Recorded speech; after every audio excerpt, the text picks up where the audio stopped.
నిన్న హుస్నాబాద్ నియోజకవర్గ జేఏసీ ఆధ్వర్యంలో భారత రాజ్యాంగ పరిరక్షణ సదస్సు కార్యక్రమానికి విచ్చేసి విజయవంతం చేసిన ప్రతి ఒక్కరికి జేఏసీ నాయకులు ధన్యవాదాలు తెలిపారు.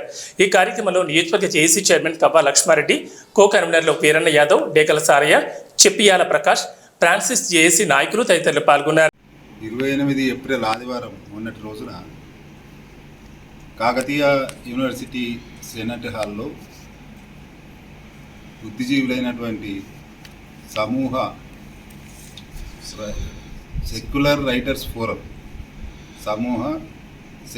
రైటర్స్ ఫోరం ఒక ఫోరంగా ఏర్పడి దాంట్లో సాహితీవేత్తలు, రచయితలు, కవులు, కళాకారులు, బుద్ధిజీవులు వీళ్ళంతా కలిసి ఒక సమావేశం ఏర్పాటు చేసుకొని నేడు భారతదేశంలో ఎన్నికల సందర్భంగా భారత రాజ్యాంగం మీద జరుగుతున్నటువంటి ఒక ప్రచారం, ఈ రాజ్యాంగం రద్దు చేస్తాం, మనువాదాన్ని ముందుకు తీసుకొస్తాం, హిందూ మతోన్మాదంతో బీజేపీ ఒకవైపు తీవ్రంగా ప్రచారం చేస్తున్నటువంటి సందర్భంలో ఈ కవులు, కళాకారులు, రచయితలు అందరూ కలిసి సమావేశం ఏర్పడి అక్కడ చర్చించుకుంటున్న క్రమంలో ఒక 300 మంది వివిధ జిల్లాల నుంచి రాష్ట్ర వ్యాప్తంగా ఒక దగ్గర సమావేశమై దానికి ముఖ్య అతిథిగా నందిని సిద్ధారెడ్డి గారు హాజరు కావడం జరిగింది.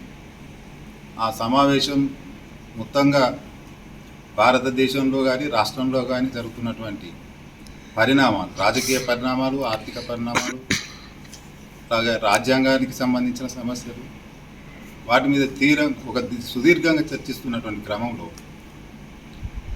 4 గంటల ప్రాంతంలో ఏబీపీ బీజేపీ గూండాలకు సంబంధించి వాళ్ళు సడన్గా ఆ సమావేశంలో హాల్లో ప్రవేశించి అక్కడ ఉన్నటువంటి నిర్వాహకుల మీద దుర్భాషలాడుతూ దాడి చేయడం జరిగింది. అందులో కొందరు గాయపడడం కూడా జరిగింది. ఎందుకు అనంటే, మీరు రాముడి గురించి, మతం గురించి మాట్లాడుతున్నారు, అసలు మీకు ఇక్కడ ఏం పర్మిషన్ ఉన్నది అని గొడవ చేస్తున్న క్రమంలో పోలీసులు వచ్చి పట్టుకపోయినప్పటికీ కూడా వాళ్ళు మళ్ళా తిరిగి వచ్చి ఘర్షణ పడడం జరిగింది.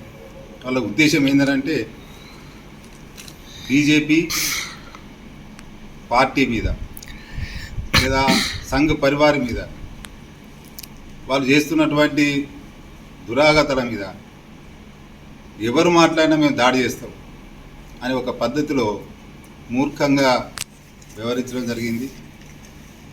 ఒక బుద్ధిజీవుల మీద ఒక స్వేచ్ఛా స్వాతంత్రంతో మాట్లాడుకునేటువంటి ఒక వాక్ స్వాతంత్రాన్ని కూడా మరి వాళ్ళు భరించలేనటువంటి పరిస్థితిలో ఉన్నారు.